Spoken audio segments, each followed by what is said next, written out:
Welcome, ladies and gentlemen. Rush Limbaugh, the television show spotlighting the White House, spotlighting the Clinton administration, day 107 of the Raw Deal. You can count on this show to be here every day through this crisis. As long as Americans are held hostage against their will, and that's what... Wait till you see we got new approval numbers, folks. It's going south. That bet that I made with the Democratic National Committee, it's already happened. 3/5 of what I predict has already happened, and we have the news and details coming up for you, as well as General Clinton. Wait till you see, ladies and gentlemen, what we have for you. General Clinton took a hill with some Marines. Wait till you see it. Oh, this is great. Wait till you see it. Here's General Dellans. This is General Ron Dellans, Ron Red Dellans. He's from Oakland, California. He heads up the Senate, or the House Foreign Affairs Committee. Yeah, whatever Les Aspin headed up. He's in charge of the military, the House side. And they had a big brouhaha in there the other day, a big argument over gays in the military, and General Dellans here had to settle it. We'll show you how he did it. Here's Senator Daniel Patrick Moynahan, known in New York as Senator Daniel Patrick Moynahan, M-O-A-N, because he came into town and appeared at a breakfast and told General David Dinkins, the mayor here, how rotten the city is now compared to the way it was 50 years ago. Moynahan blamed Dinkins. Moynihan's not a big fan of Clinton's, not at all, and we'll show you just a fascinating clip of Senator Moynahan. He's chairman of the Senate Finance Committee, and they're getting ready now to reconcile the budget resolution which has just passed. If that doesn't mean anything to you, I'll explain it. That's why I'm the host. Now, my friends, we have just a couple things. First off, I guess the fallout from the president's ill-fated joke about me continues. Let's take you to last night's Tonight Show, Jay Leno and the monologue. If you haven't seen it, take a look. What, do you hear about the little problem this caused? I guess you heard about it. President Clinton made some jokes about Rush Limbaugh. And then Rush Limbaugh said some nasty things about Clinton. And people suggested the two of them get together on some common ground and work out the differences. Now, what do you think the common ground would be for Clinton and Limbaugh? Maybe a Big Mac at McDonald's? Yeah, there you go. Yeah. Fine. Hey, not a whole lot of laughter in this audience. Way to go. Way to go. Clinton, or Jay Leno doing his best impression of Clinton there, after a fashion. You notice he's wearing one of my ties, it looked like, too, I thought. All right, let's now go to the approval ratings that I told you about. We want to run through this very quickly. As you know, Clinton was elected with 43% of the vote. Look at, this is new polling data just out on Thursday. They released this after 6 o'clock on Thursday. The Times Mirror Center for the People and the Press. His approval rating is down to 45%, folks. That's exactly where I said it would be if he got what his economic plans entailed. I said if he gets much of that, you're going to see a plummeting Clinton in the approval rating, and so it's happening. It's going south. There's more to this that's also looks pretty bad for Clinton. Let's put the next page up. Here's support for the economic plan. In February, 58% of people supported, 27% opposed it. That's before they knew what it was. They had not listened. They just thought this guy cared about them. Now, put it back up. Take a look at April '93. He's lost 12 points in support. Less than half of the people support his economic plan. Same poll. Now we have one more page. They asked people, how will you fare personally under the Clinton plan? In February, 50% thought they'd be better off. April '93, look how smart people are getting, folks. And this is the kind of thing that gives you faith in the American people. They are listening now, finally. And he's having a lot of trouble on Capitol Hill with this plan. I'll tell you about that during the Moynahan segment. We've got some great stuff coming up, so stay right where you are. The rest of our show is right on the other side of this break.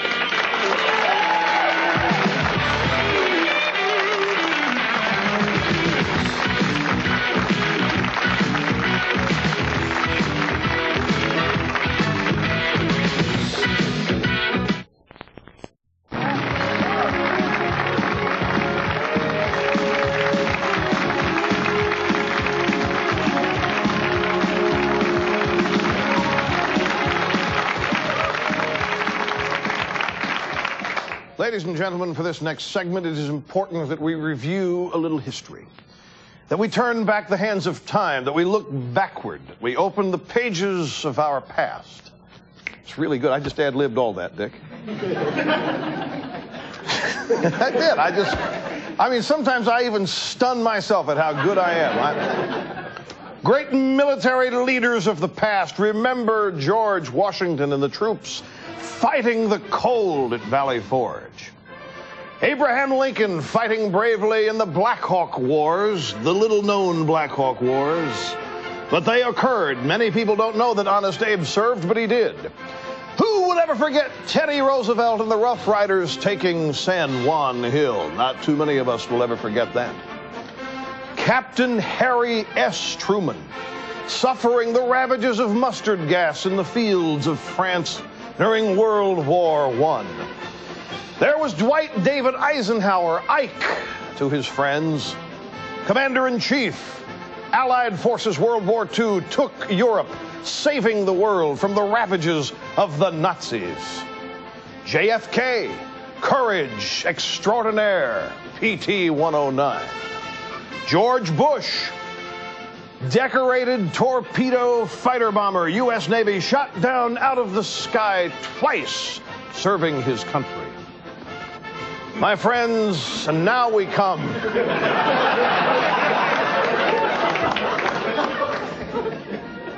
to the present, the tradition of our great commanders-in-chief of the past, Battlefield Commander William Jefferson Clinton, taking the White House lawn and securing it, making it safe for next year's Easter egg roll.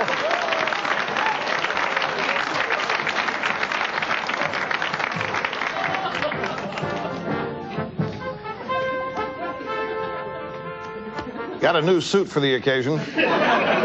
Now, I want you to, we can play this again. How many, you have got to watch this again. This is just the most amazing. Who would have ever, can you imagine Ronald Reagan setting something up like this? And they talk about how Reagan was nothing but marketing and packaging, and how the American people liked Reagan not for any substance. No, American people were fools to vote for Reagan. He was just slick marketing and packaging, a Hollywood actor, no substance. Can you imagine Reagan trying to pull something like this off? Or Bush, or anybody else in recent memory? Now, what is this about? These are the troops returning home from Somalia. You could have gotten those guys in a Learjet. I mean, you don't even need a military transport plane. And what do? We went to Bosnia to feed people. A real tough military operation. And I doubt that it could have been handled and done successfully without the brilliant leadership of Battlefield Commander Clinton. I mean, the troops are sent over there, folks.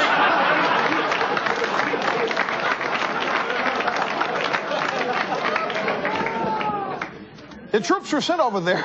President Bush did this at the tail end of his presidency. Now look at here, roll the tape again, because here are the Marines coming home. Look at this shot. They're actually taking the White House lawn. Look at this. I mean, and that procession had to be a lot longer than what we're seeing here. That solemn march. Look at me. I'm the commander-in-chief. And the Marines are hanging around me. Oh, isn't that just... Look at that grimace on the face. It's a very serious occasion. Well, somebody has to put all this in perspective. Why not us? Here at Rush Limbaugh, the TV show. Now, let's move on to... by the way, hey, could we move that camera just for 1 second? Because I got to see the clock. Otherwise, we're in deep doo-doo. Very good. Thanks very much. Let's now go to the congressional hearing on gays in the military. This took place in the House of Representatives. Now, this is a harbinger of what's to come, folks, with this whole debate over gays in the military. Two congressmen got into it over really what the scope of the gays in the military debate is all about. Here's the footage. Red Dellans is the committee chairman. Let me, well, I don't have much time here. You don't make much sense either. The gentleman from Indiana has time. Mr. Chairman, I think that comment was completely inappropriate. Well, don't start talking about civil rights when I represent people. There will be order. Were violated because they were Japanese from Hawaii. Let me tell you, the military and civil rights do go together, pal. The gentleman from Hawaii will suspend. He is out of order. And the gentleman will respect the order of this body. The chair understands the gentleman's anger on this side and the gentleman's concern and anger on the other side. But this will be a civil hearing. The chair understands your anger. I mean, that's just perfect liberalism. I understand your anger. Well, why wouldn't Congressman Dellans go out to L.A. and try to stop the riots out there the way he jumped in and interceded here? That's just a sample, though, folks, of what's ahead on this gays and the military debate. That's just one little skirmish in one little committee. Got to take a break, but there's more, lots more, right after this.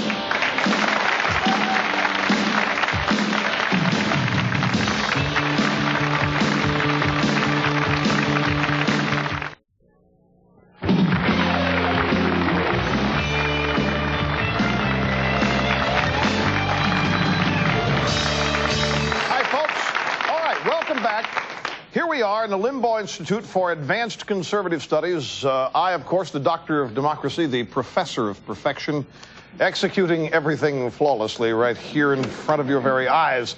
Glad you're with us. Now, we played a clip the other night on this show from last September 24th, 1992 is the presidential campaign. And at that time, Bill Clinton was in Rahway, New Jersey, at the world headquarters of Merck Pharmaceuticals. Now, we played this clip and wanted to point out one thing to you, which we did, and that is the president says plain as day, very clearly, that this plan will require no new taxes. There's another little interesting note to be gleaned from watching this clip, so I wanted to play it for you again. See if you can pick it up. Watch. This is a private system. It is not pay or play. It does not require new taxes. It will preserve what is best about the present health care system, but it will also incorporate what we have learned about what is wrong. All right, now, does anybody have any idea, other than the pledge in there of no new taxes? It won't take any new taxes, which is, of course, already out the window. We know it. I think this is just one of many examples why the president's approval ratings are going in that direction, as we showed you. Anybody in the audience have any idea what the salient point in there is besides taxes? They don't, and if they do, they're afraid to say. They are in awe of the host, ladies and gentlemen. They're staring there. No, Rush, why don't you tell us? So I will. That's what my role here is. I just thought somebody might feel like blurting it out. It is quite simply that he sounds like he knows what the plan is, doesn't he? It sounds like the plan's already figured out and locked up. He's telling people it's not pay or play, it's not going to take any new taxes, it's this, it's that. If that's the case, then isn't the rest of what's happened since that date just a bunch of smoke and mirrors? Isn't it? Isn't it when he has his press conference and says, you know what, I have decided to put my wife in charge of health care, and thankfully she has accepted my invitation, when the truth is that probably before this date, before September, she told him what it was going to be. Probably told him how it was going to be. Now, no, I don't mean this in a. I'm just telling you, these two are united in their purpose of governing. I don't doubt that for a minute. Now, in addition to that, there have been these traveling roadshow task force meetings where they've been bringing people in and say, what do you think is wrong with our health care system? People, oh, okay, well, I'll write that down. And what do you think is wrong with the health care system? I can't afford drugs anymore. I can't get a job. Okay, we'll write that down. What do you think is wrong with the health care system? I just think it's just terrible because my mother is in a nursing home. Oh, okay, your mother's in a nursing home. Right? It's all smoke and mirrors. Folks, this whole thing is already plotted out. I mean, if it weren't the death of her father and the time that she was away from these crucial and important meetings would have delayed their introduction of the plan. Now, it's just an example here of the disingenuousness and of the intricate web of deceit that has been woven. Let me give you another example of the intricate web of deceit. This is President Clinton now looking at the trouble his budget is in. It's in huge trouble. Heap big trouble, my friends. A little Indian lingo there, Dick. I'll explain this to you in just a second. Big trouble. And here's the president just recently talking about taxes and spending cuts and all this. And there's a big trick here. Take a look and I'll explain it to you.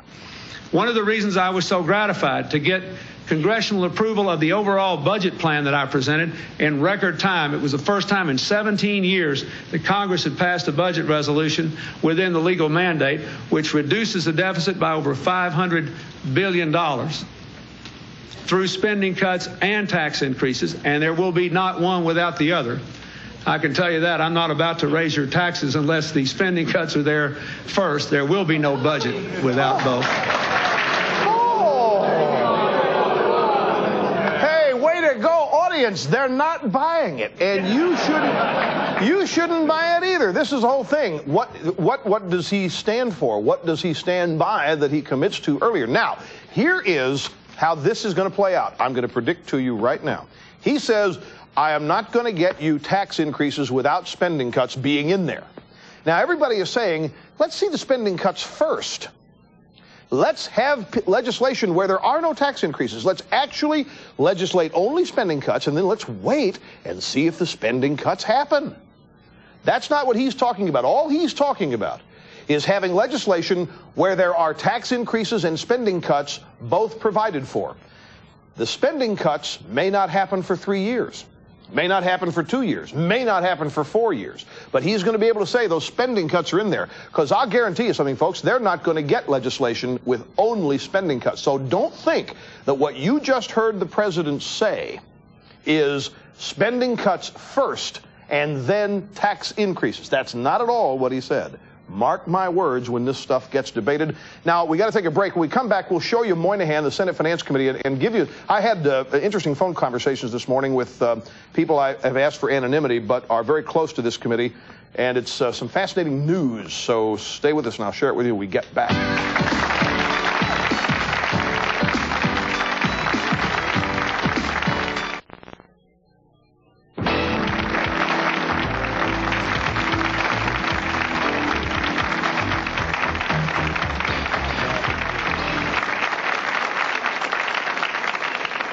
Overflow crowd has streamed in tonight to the Limbaugh Institute for our program. Glad you're all with a great audience tonight. Thank you all very much for being here.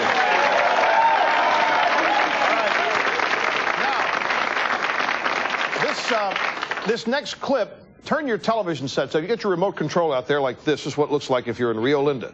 And you just get the one that says VOL, V-O-L. And if you can't read that, if you're in Rio Linda, it's the one with the up arrow. And just aim it at your TV set like this, because you've got to listen to this. This is Daniel Patrick Moynahan, chairman of the Senate Finance Committee, as they began debate this week on the tax bill. Now, let me explain something to you. He's going to say something that you're not going to understand. Let me see if I can explain it.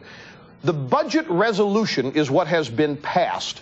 It's a blueprint. It holds what are called ceilings for tax increases, budget ceilings for tax increases, and revenue floors. It's ceilings and floors so that for various types of taxation and spending in every line item of the budget. Now, the actual items that money is going to be spent on have yet to be debated.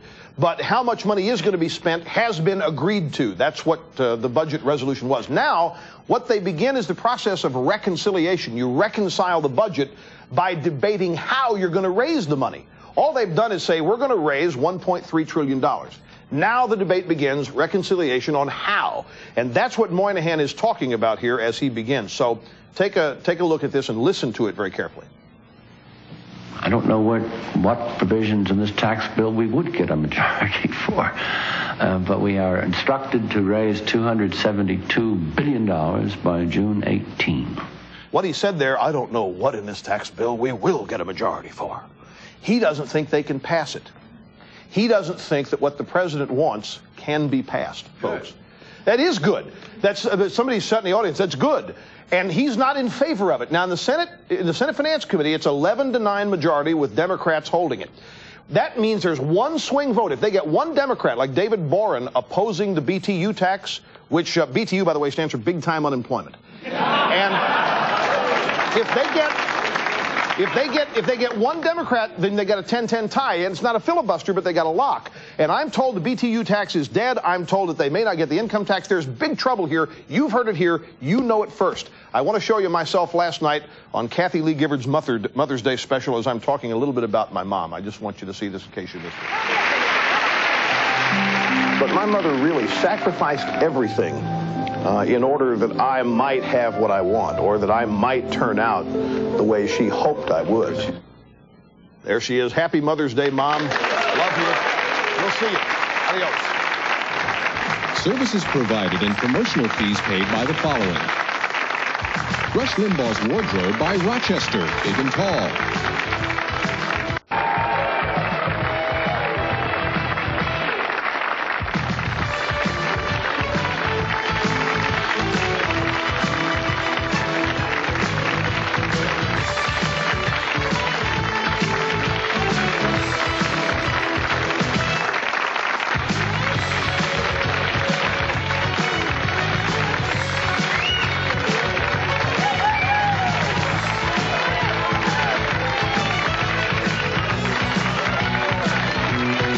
If you'd like to order a video cassette of Rush's TV show for only $24.95, just call 1-800-FOR-VIDEO. For a transcript, send $5 to Burrell's Transcripts, Box 7, Livingston, New Jersey, 07039, or call 1-800-777-TEXT.